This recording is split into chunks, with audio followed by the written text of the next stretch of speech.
திரு பிரசன்னா, எப்போதெல்லாம் அரசியல் ரீதியாக பின்னடைவை திமுக சந்திக்கிறதோ அப்போதெல்லாம் மாநில சுயாட்சிங்கிற முழக்கத்தை முன்வைக்கிறார்கள். எப்போதெல்லாம் நிர்வாகம் தொடர்பாக திமுகவை நோக்கி கேள்வி எழுப்பப்படுகிறதோ அப்போதெல்லாம் அவர்கள் மாநில சுயாட்சி அப்படின்னு முன்வைக்கிறார்கள். ஆனா விமர்சனம், திரு ஆசீர்வாதத்தோட விமர்சனம், அது அந்த விமர்சனத்தை நான் புறந்தள்ளுறேன். ஏன்னா எங்களுடைய கோரிக்கையில் நியாயம் இருக்கிறது. இது ஏதோ ஆட்சியில் இருக்கும் ஆட்சியில் இல்லை அப்படிங்கிற நிலைப்பாட்டிலான உரிமை முழக்கம் அது அல்ல.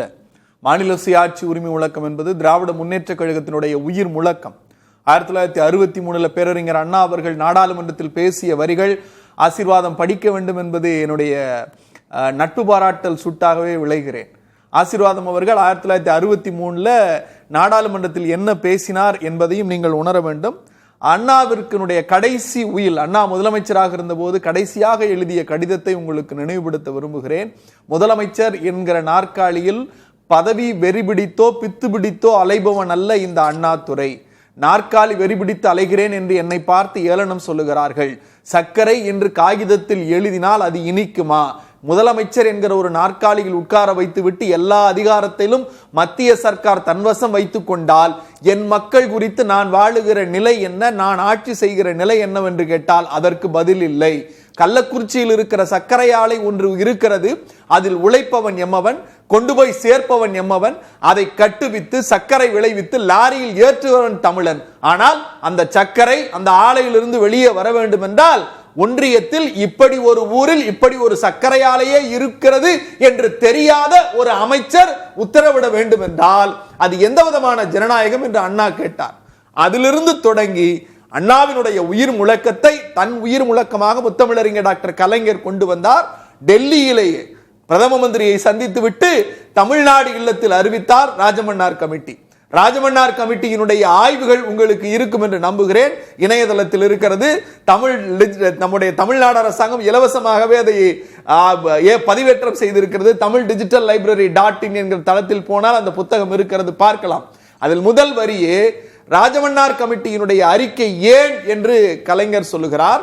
இந்த நாடு சுதந்திரம் பெற்றுவிட்டது, நான் ஒருவன் சிறைச்சாலையில் இருந்து வருகிறேன், என் பிள்ளை பச்சிலம் குழந்தை என்னை பார்த்து அப்பா என்று அழைக்கிறது, நான் ஓடி வருகிறேன், சிறையிலிருந்து வெளியே வந்து விட்டேன், ஆனால் என் குழந்தையை நான் கட்டி அணைக்கு பார்த்தால் என் கால்கள் கட்டப்பட்டிருக்கிறது, கைகள் விலங்கிடப்பட்டிருக்கிறது.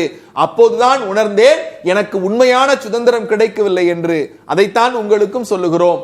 மாநிலங்கள் எங்களுக்கான உரிமையை, எங்களுக்கான நிதி பகிர்வை ஆளுநர் என்கிற கடிவாளத்தில் நீங்கள் எங்களை அடிமைப்படுத்த எத்தனித்தால் neither a state nor a central you are equal to them on their own affairs on their own sparrows அப்படின்னு அண்ணா பேசினார். இல்ல, எங்க வஞ்சிக்கப்படுது மாநில அரசுகள், எங்க வஞ்சிக்கப்படுது? கல்வி நிதி கேட்டா நீ இந்தி படி, மும்மொழி கொள்கையை ஏத்துக்கோன்னு சொல்றீங்க. இது வஞ்சனை இல்லையா? என் மாநில உரிமை, என் மாநில மக்கள் நீட் தேர்வை எதுக்குறாங்க. நீட் தேர்வு எனக்கு தேவையில்லை, ஆனால் நீங்கள் சட்ட திருத்தம் செய்து எங்கள் மாநில கல்வி உரிமையின் மீது நீங்கள் பாதிப்பை கொண்டு வருகிறீர்கள். எந்த மாநில மக்கள் விரும்பாத வரை நான் ஒரே ஒரு விஷயம் தான் சொல்றேன். அண்ணா சொன்ன ஒப்புவமை பெரிய ஒரு மாட மாளிகையில் அண்ணா எங்கள் தலைவர்களை போல எளிமையாக மக்களுக்கு தத்துவங்களை சொல்ல முடியாது. அண்ணா பேசுறார், ஒரு பெரிய குடிசை பகுதி இருக்கிறது, பச்சை எரிந்து கொண்டிருக்கிறது. அந்த குடிசை பகுதிக்கு பக்கத்தில் பெரிய செல்வ சீமான் 8 மாடி வீடு கட்டி இருக்கிறான்.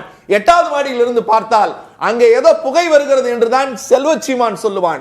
ஆனால் குடிசையில் வாழுகிறவன், பக்கத்து குடிசையில் இருக்கிறவன், ஐயோ குடிசை எரிகிறது, தண்ணியை ஊற்றி அணைக்க வேண்டும், பக்கத்தில் இருக்கிற உயிர் போய்விடக் கூடாது என்று துடிப்பான். பக்கத்தில் இருக்கிறவனுக்கு தான் அந்த வழி தெரியுமே தவிர ஒன்றிய அரசுக்கு தெரியாது.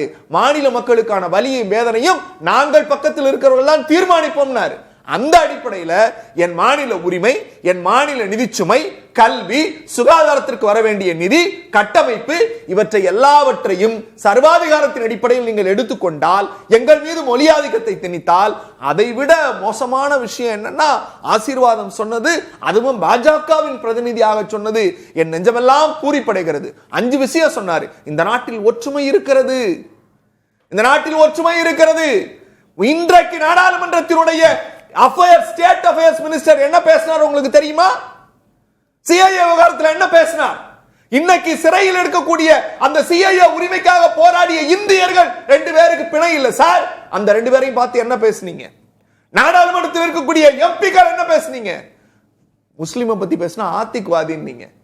இன்றைக்கு கிறிஸ்துமஸ் நடந்துச்சுல்ல, ஒவ்வொரு இடத்துலயும் போய் இவர் போய் டெல்லியில இருக்கக்கூடிய சர்ச்சுக்கு போனார், கத்தீட்ரல் சர்ச். வெளியில போய் இது இந்து ராஷ்டிரா, இங்க கிறிஸ்தவ பொருளை விற்க கூடாதுன்னு சர்ச்சில் உள்ள முந்து அடிச்சாங்கல்ல பஜ்ரங் தள். ஏதாவது ஒரு வார்த்தை நீங்க கண்டிச்சீங்களா, பேசுனீங்களா? பன்முகத்தன்மைன்னு சொன்னீங்க. பன்முகத்தன்மையினுடைய அடையாளத்தை நீங்க சிதைச்சது 3 நாளைக்கு முன்னாடி சார். நாடாளுமன்றத்தில் ரவீந்திரநாத் தாகூர் தூக்குல தொங்கினார். 1863 ரவீந்திரநாத் தாகூர் சொல்றார், வந்தே மாதரத்தினுடைய 2வது 3வது சந்ததிகளை பார்த்தேன், இந்த சந்ததிகள் இந்தியாவினுடைய மதச்சார்பின்மைக்கு விடுக்கப்படுகிற சாபம் அப்படின்னார்.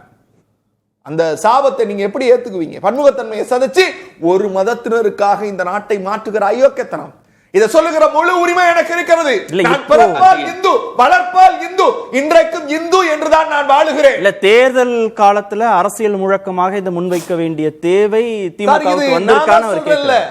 அவங்களுக்கு வேணா தேர்தலுக்கு காலம் வரை ஏதாவது ஒரு வெடிகுண்டு நடக்கும், ராணுவ வீரர்கள் கொல்லப்படுவாங்க, அது அவங்களுடைய தேர்தல் யுக்தி.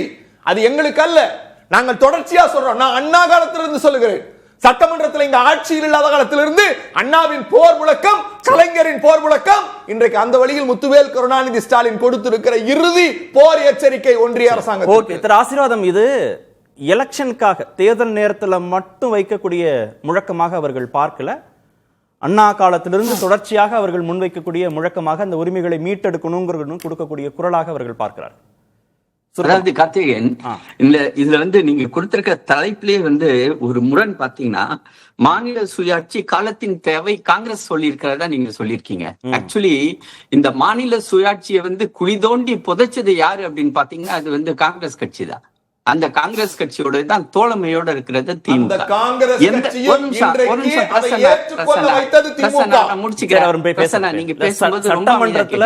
சட்டமன்றத்துல திரு செல்வ பெருந்தகை இதை வலியுறுத்துறார். ஒருவேளை அவர்கள் மாநில சுயாட்சி தான் காலத்தின் தேவைங்கிற உணர்தலுக்கு காங்கிரஸ் நகர்த்தப்பட்டிருக்கலாம். உணர்றாங்க. அதாவது இவர் கேட்ட கேள்வி, இன்னைக்கு நம்மளுடைய முதலமைச்சர் கேட்ட கேள்வி எல்லாமே யாரை நோக்கி கேட்க வேண்டிய கேள்வி தெரியுமா? காங்கிரஸ் நோக்கி கேட்க வேண்டிய கேள்வி. 10 வருடம் 2004 இருந்து 2014 வரை முழு பலத்தோட ஒரு ஆட்சியை நடத்தி கொண்டிருந்த கலைஞர் அவர்களும் திரு மு.க. ஸ்டாலின் அவர்களும் காங்கிரஸை நோக்கி கேட்க வேண்டிய கேள்விகளை இன்னைக்கு பாஜக நோக்கி கேட்கிறாங்க. ஏன் மாத்துறாங்க? அதாவது கார்த்திகேயன், கோல் போஸ்ட மாத்துறது அரசியல். சரி, அதுதான் தேர்தல் அரசியல். அதை தான் நாங்க சுட்டி காட்டுறோம். சரி, நான் மீண்டும் வரேன். மீண்டும் உங்ககிட்ட வரேன்.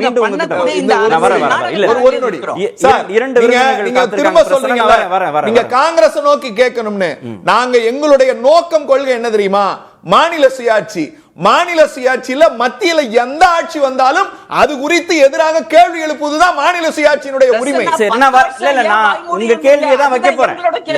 10 வருஷம் ஏன் வாய் மூடி அந்த கேள்வியை உள்ளடக்கி தான் பிளாஸ்டர் போட்டு ஒட்டி வச்சிருந்தீங்களா? பட்டியலுக்கு சொல்லுவோம். பிரசன்ன நான் வரேன். இல்ல